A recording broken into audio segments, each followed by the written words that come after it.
கொடுக்காது. ஓகேவா? இந்த ஸ்டெம் வந்து எப்படி இருக்கு, நல்லா திக்கா இருக்கா கொஞ்சம் நம்மளுக்கு. ஸோ இந்த லீஃப் எல்லாம் ஃபர்ஸ்ட் என்ன சொல்லிடணும், எடுத்துடணும். எடுத்துட்டு மேலே வந்து ஒரு 2 இது மட்டும் லீவ்ஸ் இருக்கட்டும். ஓகேவா ஹாஸ்னி? இருக்கா? பார்த்தீங்களா ஒரு 3 லீவ்ஸ் கிட்ட 4 லீவ்ஸ் கிட்ட வாங்க வச்சிருக்கேனா? இப்போ இதில் என்ன இருக்கு, இல்லை இதில் என்ன இல்லை, இதில் என்ன இல்லை, ரூட்னா என்னது ஹாஸ்னி?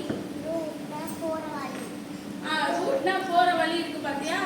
அதே செடியிலயும் அதே மாதிரி நீ சொல்ற போற வழி மாதிரி ரூட் இருக்கும்.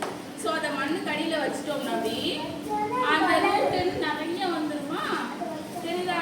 வந்துச்சுன்னா நம்ம தண்ணியெல்லாம் ஊத்துறோம்ல, அந்த தண்ணி ஊத்துறது அது அப்படியே அந்த ரூட் வழியா ஸ்டெம்முக்கு போய் செடிக்கு என்ன தரும், எனர்ஜி தரும், ஸ்ட்ராங் ஆகும். ஓகேவா? அந்த ரூட்டே இல்லை இல்லை. இனிமேல் இப்போ ஃபர்ஸ்ட் என்ன பண்ண போறோம், ரூட்டிங் தான் நம்ம பண்ண போறோம். ரூட்டிங்னா என்னது, வெறும் தண்ணியில வந்து இதை ஃபுல்லா நம்ம ஸ்டெம் எல்லாம் வச்சிட்டோம்னு வச்சுக்கோங்க. அது வந்து ஒரு 3-4 டேஸ்ல என்ன ஆகும், ரொம்ப வெயில்ல வைக்காம, அதுக்காக வெயிலே இல்லாம வைக்கக்கூடாது, லைட்டா வெளிச்சம் வர மாதிரி ஒரு ஸ்பேஸ்ல வச்சுட்டோம்னு வச்சுக்கோங்க. வீட்டுக்குள்ள வைக்கணும். வச்சாலே என்ன பண்ணிடும், ரூட் வந்து அழகா வந்துடும். அழகா வந்த பிறகு என்ன பண்ண போறோம், நம்ம மண்ணில் எடுத்து வைக்க போறோம். ஓகேவா? இப்போ ஃபர்ஸ்ட் என்ன பண்ண போறோம், புதினா லீவ்ஸ் எல்லாம் பிச்சுட்டு ஸ்டெம்மை மட்டும் ப்ராப்பரா ரெடி பண்ணுவோம். ஓகேவா? எல்லாத்தையும் புதினா இருக்குல்ல. Very good.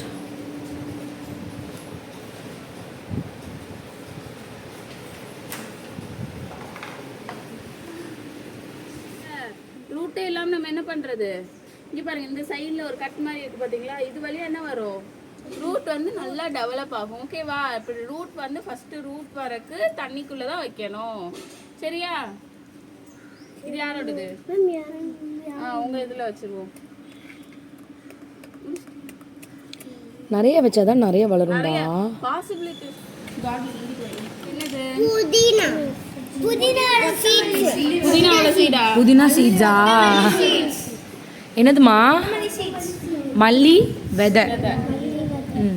சரியா? இதை என்ன பண்ண போறோம், இப்போ இது என்னது ஃபுல்லா இருக்கு நம்மளுக்கு. இதை வந்து நம்ம என்ன செய்யறது, ஓப்பன் பண்ணிட்டு பண்ணோம்னா அது வேகமா நம்மளுக்கு என்ன ஆகும், ரூட் வர ஆரம்பிக்கும். பார்த்தியா? இப்போ மேம் ஓப்பன் பண்ணேன்னா உள்ள குட்டியா ஒன்று இருக்கு பாத்தீங்களா? மேம் காட்டுறேன், எல்லாரும் காட்டுறேன். இந்த உள்ள இருக்கா ஒரு சீடு மாதிரி குட்டியா இருக்கா, இந்த குட்டி சீடு தான் நம்மளுக்கு தேவை. ஒரு நிமிஷம் ஷோமி. அப்படி எஸ், இந்த குட்டி சீடு தான் நம்மளுக்கு தேவை. இதை என்ன பண்ண போறோம், மண்ணுக்குள்ள போட்டு விதைக்க போறோம். விதைச்சா என்ன வரும், மல்லி செடியா வந்துடும் நம்மளுக்கு. ஓகேவா? அப்புறம் டெய்லி நம்மளே என்ன பண்ணிக்கலாம், ஃப்ரெஷ்ஷா கார்டன்ல இருந்து கட் பண்ணி சாப்பிட்டுக்கலாம். ஓகேவா? கடைக்கே போக தேவையில்லை. இது மல்லி செடிக்கு வாங்க போக தேவையில்ல. புதினா கொத்தமல்லி இருக்கா, இன்னும் கொஞ்சம் நீ எக்ஸ்ட்ராவா ட்ரை பண்ணிடுவோம். சரியா? இப்போ எல்லாரும் என்ன பண்ண போறோம், லைட்டா மட்டும் இப்படி இது ப்ரெஸ் பண்ண போறோம். ஓகேவா? இந்த ஒவ்வொன்றா ஓப்பன் ஆகுதா, ஓப்பன் ஆன பிறகு நம்ம மண்ணெல்லாம் எடுத்துட்டு வந்திருக்கோம்ல அதுல போட்டு பண்ணுவோம். சரியா? யாரை இது பண்றா?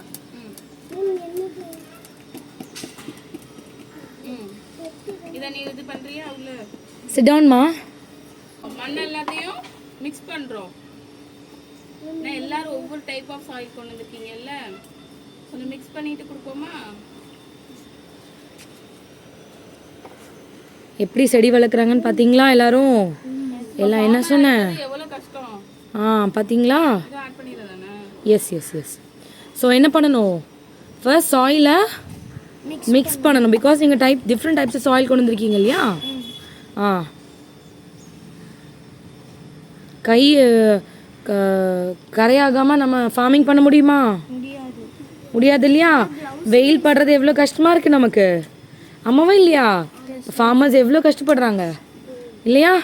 You have to learn farming. கொஞ்சமாக இதை ஃபில் பண்ணுவோமா? ஃபெர்டிலைசர் எப்பயுமே ஒரு 20% நம்ம சாயில் ப்ராப்பராக ஆட் பண்ணுறதுக்கு ஆட் பண்ணணும்.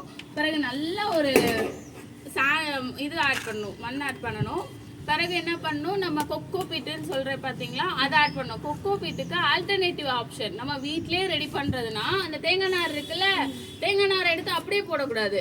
தேங்காய் நாரை குட்டி குட்டியாக சிசர்ஸ்ட்டை கட் பண்ணி, கார்டனிங் சிசர் இதுக்காக வச்சு கட் பண்ணி போட்டிங்கன்னா சூப்பராக ஹெல்த்தியாக நம்மளே வளர்க்கலாம் வீட்லேயே. அதுவும் பண்ணலாம். இப்போ நீ ஃபெர்டிலைசர் என்ன பண்ணுவீங்க, வெளியில தான் வாங்குவோம். என்ன ஃபெர்டிலைசர் வெளியில வாங்குறதுக்கு நம்ம என்ன பண்றோம், அவ்வளவும் நம்ம வீட்ல குக்கிங் பண்றோம்ல, நீங்களாம் என்ன பண்ணுவீங்க வீட்ல? வேஸ்ட்ஸ் எல்லாம் போடணும். என்னென்ன வேஸ்ட் போடுவீங்க? கேரட்டோட பீல்ஸ், ஆனியனோட அந்த இதெல்லாம் போடலாம். அதுல என்னென்ன தெரியுமா இருக்கும்? பொட்டாசியம் வந்து எதுல ஹையா இருக்கும்னா நம்மளோட பனானா இது இருக்குல்ல, தோல் இருக்கு பாத்தீங்களா, பனானா தோலையும் அப்படியே போட்டுற கூடாது. அது வந்து கம்போஸ் ஆகுறதுக்கு, கம்போஸ்னா என்னது மேம் அழுகுறது. அந்த இது வந்து ஒரு ஃபார்ம் வரும் பாத்தீங்களா, அப்படி இருந்தாதான் என்ன பண்றது, நம்மளுக்கு ப்ராப்பரா ஃபெர்டிலைசர் ரெடி ஆகும். அப்ப என்ன பண்ணணும் நீங்க, குட்டி குட்டியா வெட்டி போடணும். என்ன பண்ணா நிறைய ஸ்டோர் பண்ணி வச்சுக்கணும். இப்போ பனானாலாம் சாப்பிட்றோம்னா அதையும் ஸ்டோர் பண்ணி வைக்கணும். டெய்லி எக்கு சாப்பிடுவீங்கல்ல, எக்கு ஷெல்ல என்ன பண்ணணும், தனியா எடுத்து வச்சு மிக்ஸி ஜார்ல ஒரே ஒரு 10 முட்டை கூடு மட்டும் வச்சு அதோட தோலை எடுத்து தனியா வச்சு வெட்டி போட்டுறோம். வெட்டி போடுறதோட என்ன பண்ணிடுறோம், மிக்ஸில போட்டுட்டோம்னு வச்சுக்கோ, குட்டியோண்டு ஆயிரும், பவுடர் மாதிரி ஆயிரும். அது என்னது, கால்சியம் கிடைக்கும் அதுல இருந்து. சோ இது எல்லாத்தையும் மிக்ஸ் பண்ணி நீங்க வீட்டுக்கு போட்டீங்கன்னா பால் குடிக்கலாம். இதுதான் ஃபர்டிலைசர்டா. இதுதான் வெளியே என்ன பண்றாங்க, காசு கொடுத்து நம்ம வாங்குறோம், ஆனா அது ஆக்சுவலி வீட்டுக்குள்ளேயே இருக்கு. சின்ன வெங்காயத்தோல், வெங்காயத்தோல், கார்லிக் தோல்லாம் இருக்கு பாத்தியா, அதுல எல்லாம் அவ்வளோ இருக்கு. அதோட மெயினா உருளைக்கிழங்கு, வாரத்துல எப்படி ஒரு நாள் உருளைக்கிழங்கு வச்சுக்கோங்களேன். ஆமா, எல்லா ஃபுட் வேஸ்ட்டும் என்னது நம்ம ஹெல்த்தின்னு சொல்லி சாப்பிடுறோம் பாத்தியா, அந்த ஃபுட்ல மட்டும் தான் பண்ணணும், அன்ஹெல்தி ஃபுட்ல பண்ணக்கூடாது. அதுதான் மெயின். ஹெல்த்தி ஃபுட்ல மட்டும் எல்லாமே செய்யலாம். ஓகேவா? இதே இது நம்ம உருளைக்கிழங்கு தோல் இருக்கு பாத்தீங்களா, உருளைக்கிழங்கு ஃப்ரெஷ்ஷா உரிக்கிறோம் ஏதாவது பண்றோம்ல, அதுல இருந்து நம்மளுக்கு அவ்வளோ இது ப்ரிப்பேர் ஆகும் பொட்டாசியம் வந்து. அதை வந்து நம்ம ஒரு தண்ணிக்குள்ள ஊற வச்சு ஊத்துனாலே டைல்யூட் பண்ணி அதுக்கப்புறம் தண்ணியை ஊற்றி ஆட் பண்ணோம்னா சூப்பரான ரிச்சான ஃபெர்டிலிட்டி கிடைச்சிடும் நம்மளுக்கு. சரி, அதெல்லாம் ஆட் பண்ண பிறகு தயிர் ரொம்ப புளிச்சு போச்சுன்னா கூட நம்ம வேஸ்ட் பண்ணுவோம் பாத்தீங்களா, அந்த மாதிரி கூட தயிரை வேஸ்ட் பண்ணாம செடிக்கு ஊத்தலாம். அதுவும் நல்ல ஃபெர்டிலைசரா ஆக்ட் ஆகும். ஸோ இனிமேல் என்ன பண்ணணும், எதையுமே வேஸ்ட் பண்ணக்கூடாது. எதனாலுமே ஒரு பெரிய ஸ்பேஸ் இருக்கு உங்க வீட்டுல, கார்டனிங் பண்றதுக்கு ஸ்பேஸ் இருக்குன்னா என்ன பண்ணிடணும், ஒரு தொட்டியில தான் நான் கார்டன் வளர்க்குறேனாலும் ஒரு தொட்டி என்ன பண்ணிடணும், ஃப்ரீ பண்ணி வச்சுட்டு அதுல என்ன பண்ணணும், உங்களோட வெஜிடபிள் வேஸ்ட் எல்லாம் போட்டு தண்ணி ஆட் பண்ணிடக்கூடாது. எதனாலும் காய வச்சு தான் பண்ணணும், அப்பதான் ஸ்மெல் அடிக்காது. நம்ம எப்படி அந்த ஏரியா யூஸ் பண்ண ஏரியா தானே, காய வச்சுட்டு உள்ள இந்த மாதிரி டஸ்ட்பின் இல்ல இந்த மாதிரி ஸ்டோர் பண்ணி வச்சோம்னா ஒரு 3 monthsல என்ன ஆயிரும், நம்ம இதே வந்து அவ்வளவு பெஸ்டா ரெடி பண்ணிடலாம் ஃபெர்டிலைசர். ஓகேவா? மோஸ்ட்லி நீங்க அந்த பிளாஸ்டிக் கண்டெய்னர்ஸ், க்ளோஸ்ட் பெரிய கண்டெய்னர்ஸ் வாங்கி வச்சுட்டு, மாடல்ல வாங்க. ஆமா, வாங்கி வச்சுட்டு அதை என்ன பண்ணணும், உங்க வீட்டில் இருக்கிற வேஸ்ட் எல்லாம் என்ன பண்ணணும், அதை சேர்த்து வச்சுட்டு அதை டீகம்போஸ் ஆக வைக்கணும். 3 months கழிச்சு என்ன பண்ணணும், அதை உங்க வீட்டில் இருக்க செடிக்கு நீங்க போட ஆரம்பிச்சிடலாம். ஓகேவா? இப்போ என்ன பண்றாங்க அந்த அண்ணா, சீட்ஸ் போட்டுட்டு அடுத்து என்ன பண்ண போறோம், கீழே ஒரு லேயர் மண் இருக்கு, சீட்ஸ் போட்டுட்டு மண்ணை ஃபில் பண்ண போறோம். அப்பதான் என்ன வரும், மேல லேயர் ஒரு மண் போட்டாதான் நல்லா இருட்டா இருக்கும். இருட்டா இருக்குமா, ஈரப்பதமா இருக்கும், மாய்ஸ்டா இருக்கும். ஓகேவா? ஒரு லேயர் சாயில் அதுலயே இருக்கிறத மேனேஜ் பண்ணிடலாம். இப்படி பண்ணுங்க, இன்னும் கொஞ்சம் போடட்டா? போதும் மேம். ஓகே, எல்லா சைடும் ஈவனா பண்ற மாதிரி.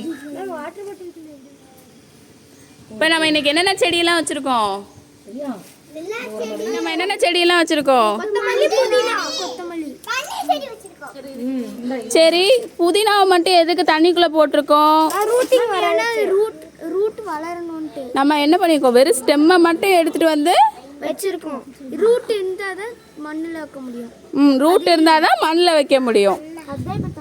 இப்போ நம்ம மல்லிக்கு என்ன பண்ணிருக்கோம், மல்லிக்கு வந்து நம்ம அப்படியே வச்சுட்டோம், டைரக்டா சீடை உடைச்சி சீடை மட்டும் ஓபன் பண்ணி மண்ணில் வச்சிருக்கோம். ஓகேவா?